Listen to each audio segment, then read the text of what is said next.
tardes. Este es el grupo de amigos de las tertulias de Barcelona.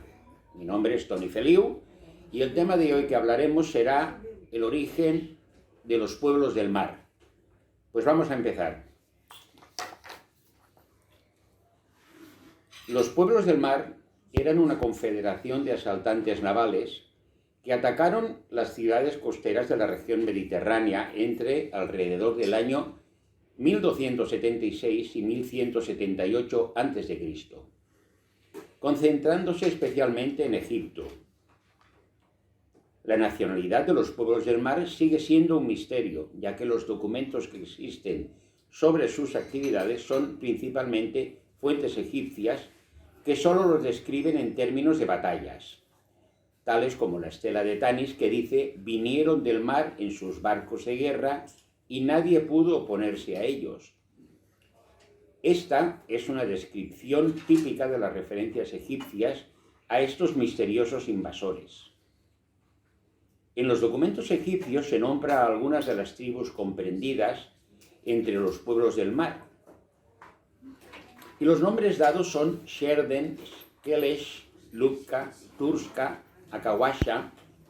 Fuera de Egipto también asaltaron las regiones del Imperio Hitita, el Levante y otras zonas alrededor de la costa mediterránea.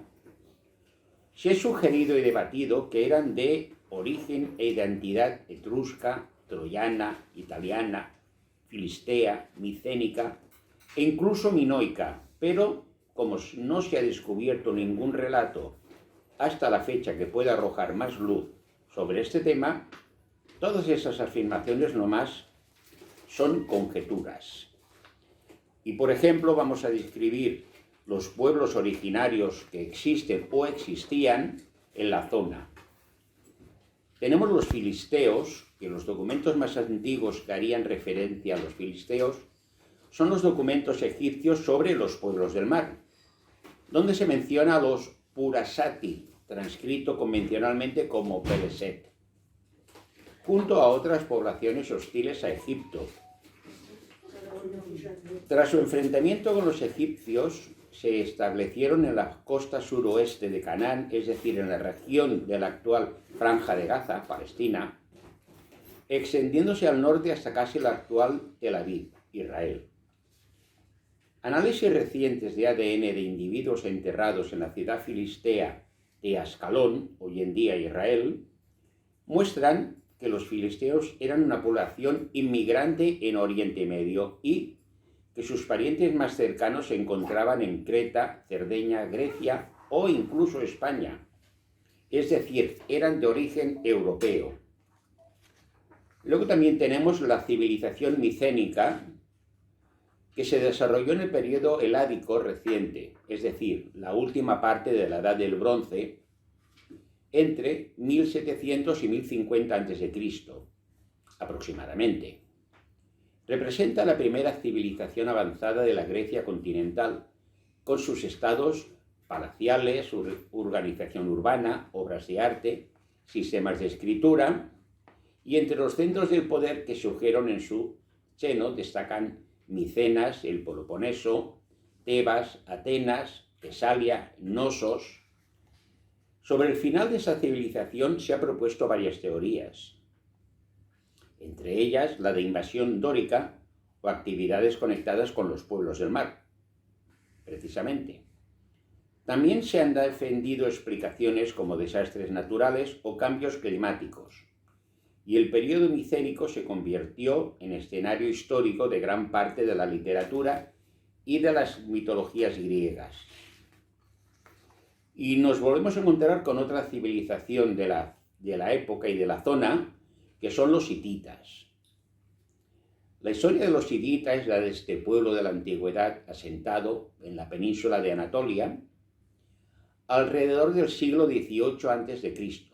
Fundaron un reino con capital en Atusa, que con el tiempo llegó a convertirse en una de las grandes potencias del Próximo Oriente, junto a Babilonia, Mitanni, Egipto y Asiria.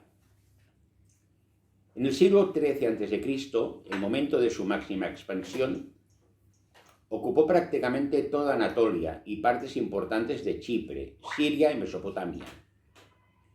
y los hititas desaparecieron bruscamente de la historia durante la embestida de los pueblos del mar, aproximadamente en el 1200 a.C. Y entonces entramos en la época de los faraones, que es lo único que tenemos referencia escrita, porque lo que hay referenciado escrito en los hititas no sirve para nada. De los 3 grandes faraones que registraron sus conflictos y victorias sobre los pueblos del mar son Ramsés II, su hijo y sucesor Merentab, que reinó del 1213 a 1203, y Ramsés III, que reinó de 1186 a 1155. Todos ellos afirman haber logrado grandes victorias sobre sus adversarios y sus inscripciones nos proporcionan las pruebas más detalladas sobre los pueblos del mar. Pero démonos cuenta de que la única referencia que hay escrita, por decirlo de alguna manera, es la que reflejan los egipcios, porque ni en el imperio micénico ni en el imperio hitita no hay referencias escritas ninguna del origen y esas poblaciones de dónde vinieron, porque debían ser, con unas grandes flotas, debían tener alguna referencia, pero no existe ni se ha encontrado arqueológicamente ninguna referencia. Volvemos a Egipto. Ramsés el Grande fue uno de los gobernantes más eficientes de la historia del antiguo Egipto. Y entre sus muchos logros se cuenta afianzar las fronteras contra las invasiones de tribus nómadas y asegurar las rutas comerciales vitales para la economía del país. A principio de su reinado, los hititas se apoderaron de un núcleo de comercio importante en Kadesh, en la actual Siria. Y en 1274 Ramsés lideró su ejército con la intención de expulsarlos. Ramsés logró una gran victoria e hizo poner la historia por escrito detalladamente para leérsela al pueblo. Según el relato de Ramsés el Grande, los pueblos del mar eran aliados de los hititas, pero también dice que servían en su propio ejército como mercenarios. Ramsés también cuenta como en el segundo año de su reinado derrotó a esas gentes en una batalla naval frente a las costas de Egipto. Merentab, hijo de Ramsés, siguió teniendo problemas con los pueblos del mar que se aliaron con los libios para invadir el delta del Nilo. Merentab escribe que en el 5.º año de su reinado, Mereye, el líder de los libios, se alió con los pueblos del mar para invadir Egipto. Se refiere a los aliados libios como los que vienen de los mares del norte. Menciona los territorios de Erkebesh, Teresh, Luk, Serdén y Sekelés, en relación a las tribus que eran. Desde entonces, los eruditos han intentado identificar dónde estaban estas regiones y por qué nombres acabaron conociendo sin lograrlo. Hay tantas teorías en torno a quiénes eran los pueblos del mar como expertos hay para refutarlo. En ese momento de la historia parece que los pueblos del mar querían establecer asentamientos permanentes en Egipto, ya que las fuerzas invasoras trajeron consigo decenas de bienes del hogar, herramientas de construcción, y Merentab, tras orar, ayunar y consultar la estrategia con los dioses, se enfrentó a los pueblos del mar en el campo de Pi-Yer, donde las fuerzas combinadas de infantería, caballería y arqueros mataron a más de 6.000 oponentes y tomaron cautivos a algunos miembros de la familia real libia.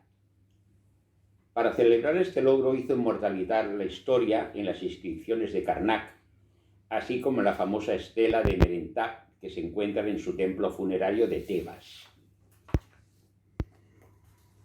Durante el reinado del faraón Ramsés III, los pueblos del mar atacaron y destruyeron el núcleo de comercio egipcio de Kadesh, y después volvieron a intentar invadir Egipto.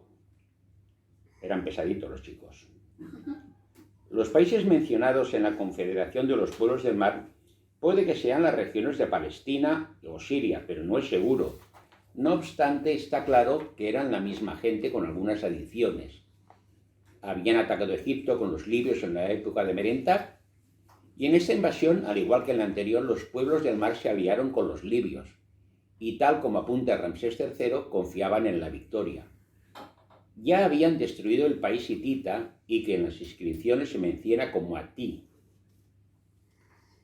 El ataque por mar había sido aplastado, con lo que después Ramsés III puso la vista en lo que quedaba de la fuerza invasora en tierra y volvió a emplear las mismas tácticas, y los pueblos del mar fueron derrotados de una vez por todas en las afueras de la ciudad de Xois en 1178 a.C. Aquí, otra vez los registros egipcios detallan la gloriosa victoria en la que mataron a muchos pueblos del mar, y otros fueron capturados y obligados a unirse al ejército egipcio, a la marina, o fueron vendidos como esclavos.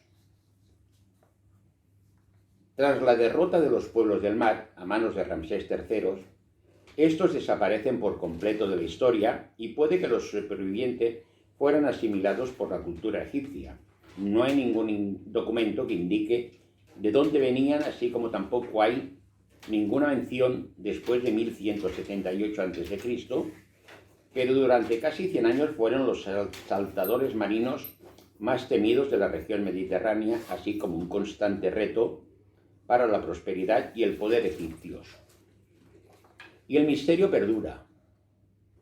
Tal y como se ha dicho antes, nadie está de acuerdo en quiénes eran los pueblos del mar, a pesar de que es fácil encontrar muchos expertos y posibles eruditos argumentando acaladamente por un pueblo u otro.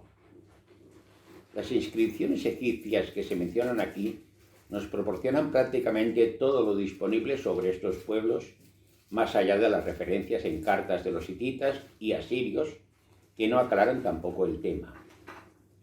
Tanto Merentab como Ramsés III presenta los ataques como sucesos repentinos e inesperados en los que participan gran número de personas.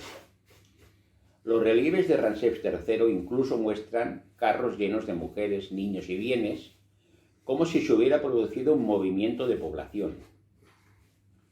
Su relato sobre la aparición de los pueblos del mar en el norte del Mediterráneo oriental sugiere que fue inesperada, muy repentina y destructiva. Sin embargo, la respuesta es simple. La verdadera identidad de los pueblos del mar sigue siendo un misterio, y los seres humanos siempre se han sentido y seguirán sintiéndose atraídos por el misterio. Y hasta aquí es la parte escrita, y ahora pondremos una película para complementar y documentar otra vez el tema. Los pueblos del mar eran una confederación de asaltantes navales que hostigaban a los pueblos y ciudades costeras de la región mediterránea, pero especialmente en Egipto. Se consideran además una de las principales causas que contribuyeron al colapso de la Edad de Bronce. Y lo cierto es que su procedencia, la procedencia de los pueblos del mar, sigue siendo un misterio, ya que los registros existentes de sus actividades son sobre todo fuentes egipcias que únicamente los describen en términos de batalla, como por ejemplo el registro de la estela de Tanis, que dice: «Vinieron del mar en sus barcos de guerra y nadie podía oponerse a ellos». Y lo cierto es que este tipo de descripción es muy típica de las referencias egipcias sobre estos misteriosos invasores. Fuera de Egipto, también asaltaron las regiones del Imperio Hitita, el Levante y otras áreas alrededor de la costa mediterránea. Se ha sugerido que su origen e identidad sean etruscos, troyanos, micénicos e incluso minoicos. Pero como ningún relato descubierto hasta ahora arroja más luz a la cuestión de lo que se conoce actualmente, tales afirmaciones siguen siendo meras conjeturas. Cabe destacar que ninguna inscripción antigua nombra a la coalición como pueblos del mar, pues esta es una designación moderna. Los tres grandes faraones que registran sus conflictos y victorias sobre los pueblos del mar son Ramsés II, su hijo y sucesor Merentab y el mítico Ramsés III. Los tres afirmaron grandes victorias sobre sus adversarios y son justamente sus inscripciones las que proporcionan la evidencia más detallada de los pueblos del mar. Pero especialmente Ramsés II, que fue uno de los gobernantes más efectivos en la historia del antiguo Egipto, consiguió asegurar las fronteras contra la invasión de tribus nómadas y contra los hititas. Recordemos que los hititas que se cree que eran originarios del área más allá del Mar Negro, primero ocuparon el centro de Anatolia, y fue de hecho bajo el mandato de Muwatallis que tuvo lugar una lucha de poder por la dominación de Siria con el Egipto del faraón Seti I.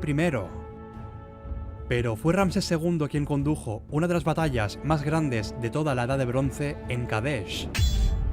Y aunque Ramsés reclamó una gran victoria, lo cierto es que el resultado fue seguramente indeciso. Pero en cualquier caso, en su relato, se menciona a los pueblos del mar como aliados de los hititas, pero también como mercenarios de su propio ejército. Lo que no se menciona es de dónde vinieron o quiénes eran, lo que sugiere a los académicos que los egipcios ya tenían esta información. Y este era de hecho el motivo por el que los pueblos del mar carecían de presentación. Ramsés también relata cómo, en el segundo año de su reinado, derrotó a estos asaltantes en una batalla naval frente a las costas de Egipto. Según cuenta el propio Ramsés, permitió que los barcos de guerra de los pueblos del mar y sus buques de suministro se acercaran a la desembocadura del Nilo, donde tenía una pequeña flota egipcia colocada en una formación defensiva. Luego esperó entre bastidores a que los pueblos del mar atacaran, para luego lanzar su ataque por completo sobre ellos desde sus flancos y hundir sus barcos. El faraón Meremtah continuó preocupado por los pueblos del mar, quienes se aliaron con los libios para invadir el delta del Nilo. De hecho, el propio Meremtah nos cuenta cómo en el quinto año de su reinado, en el 1209 a.C., el líder de los libios, Mereye, se alió con los pueblos del mar para invadir Egipto. Y de hecho se refiere a los aliados libios como provenientes de los mares del norte. Pero quienquiera que fueran, Meremtah los describe como adversarios formidables, y en las inscripciones en las paredes del templo de Karnak y en la estela de su templo funerario, se enorgullece de derrotarlos. Y en este punto, parece que los pueblos del mar buscaban establecer asentamientos permanentes en Egipto, ya que la fuerza invasora traía consigo decenas de enseres domésticos, así como herramientas de construcción. Meremtah, después de orar, ayunar y consultar a los dioses en materia de estrategia, se encontró finalmente con los pueblos del mar en el campo de Pi-Yer, donde una fuerza egipcia combinada de infantería, caballería y arqueros mató a más de 6.000 de sus oponentes y además se llevó a miembros cautivos de la familia real libia. El faraón reclamó la victoria completa y las fronteras de Egipto volvieron a estar seguras. Además, para celebrar este gran hito, inmortalizó la historia en el templo de Karnak y también en la famosa y mítica estela de Meremtah, la cual se encuentra en su templo funerario en Tebas. Siglos más tarde, durante el reinado del faraón Ramsés III, los pueblos del mar atacaron y destruyeron el puesto comercial egipcio en Kadesh, para acto seguido intentar de nuevo una invasión de Egipto.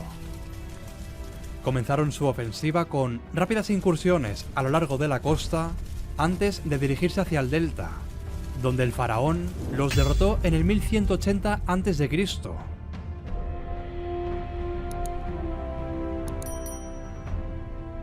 Pero los pueblos del mar, que si algo tenían es que eran muy testarudos, volvieron con más fuerza con la intención de invadir Egipto.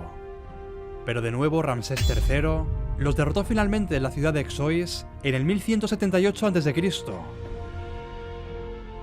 Los registros egipcios, nuevamente, nos muestran una victoria gloriosa en la que muchos enemigos de los pueblos del mar fueron masacrados, mientras que otros fueron llevados cautivos y forzados para ser parte de las fuerzas egipcias o simplemente vendidos como esclavos.